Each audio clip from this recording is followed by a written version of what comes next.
Most major companies have pledged to meet stretching net zero targets and nature-based biodiversity targets.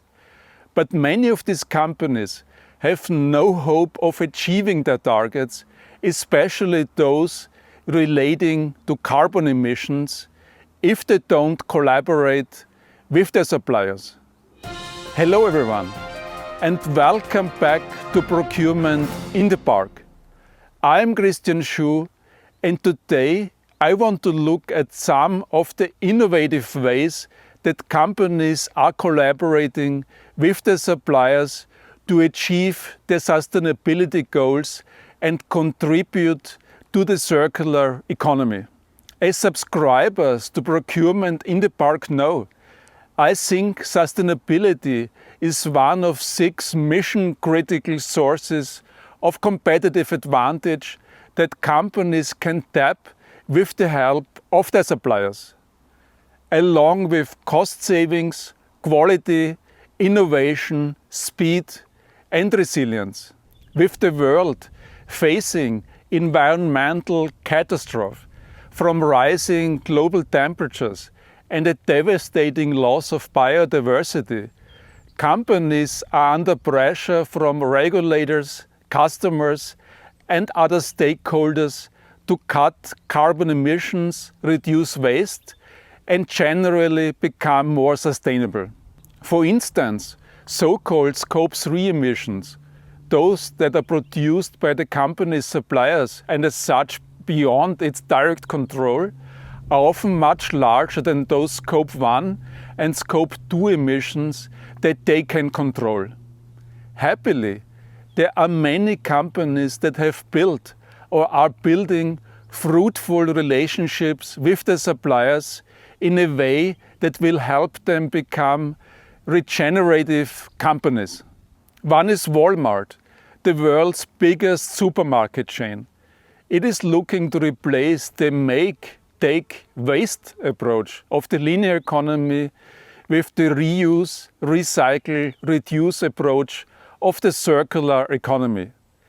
To this end, it has set several goals. By 2025, and compared to a 2020 baseline, it wants to have 100% reusable or industrially compostable private brand packaging, 17% recycled content in its private brand packaging, and 15% absolute virgin plastic reduction in its private brand packaging. On its hit list of products is packaging with harmful PVC plastic. This material, hailed as a wonder of human ingenuity when it was developed in the 19th century, is now seen as a burden of the modern world. The most visible manifestation of its damaging effect is the mass of plastic waste that swirls around the Pacific Ocean. It is so large that it can be seen from space. To reach its goals and phase out the use of PVC, Walmart has collaborated with Amcor, a Swiss supplier which has developed a recycle-ready blister bag for medicine. The bag, called M-Sky, is predominantly made with high-density polyethylene, and it does not have any harmful PVC or aluminum. Another eco-friendly company is Philips, the Dutch corporation once famous for its lighting and other household products. These days, it focuses on health technology, and as part of its reinvention, it is seeking to become a beacon of sustainability, as a company in its own right and as a supplier. Its stated goal is to supply products that have as little raw materials as possible and can be recycled and reused, and to make sure select return items don't go to waste. Philips offers to refurbish and resell them in select markets with a full guarantee. Its focus on health is especially important because the healthcare industry accounts for a whopping 4.4% of global carbon emissions. That's more than either the aviation or shipping industries. Indeed, if it were a country, the healthcare industry would be the 5th biggest emitter. To help hospitals tackle their carbon emissions, Philips has a special refurbishing practice which produces as good as new large-scale equipment, for instance MRI scanners. It strips them down, builds them back up and puts them back on the market as new products with the same 10-year guarantee as absolutely new products. Earlier this year, Philips struck a deal with a chain of hospitals in Portugal to reduce its diagnostic imaging carbon footprint by 50% in 5 years. As part of the arrangement, Philips has agreed to take back the currently installed Philips equipment and ensure responsible end-of-use management to avoid waste going to landfill. A third company on the path to sustainability is Apple. In September last year, it launched what it called its first carbon-neutral product, the latest version of the Apple Watch.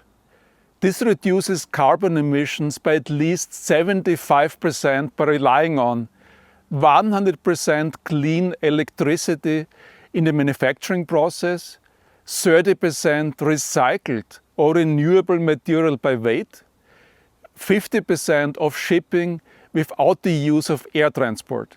The remaining emissions are offset with what Apple calls high-quality carbon credits. And when owners choose to buy a new product, the Apple Watch will join the other products, including the iPhone and the iPad, which are refurbished for resale.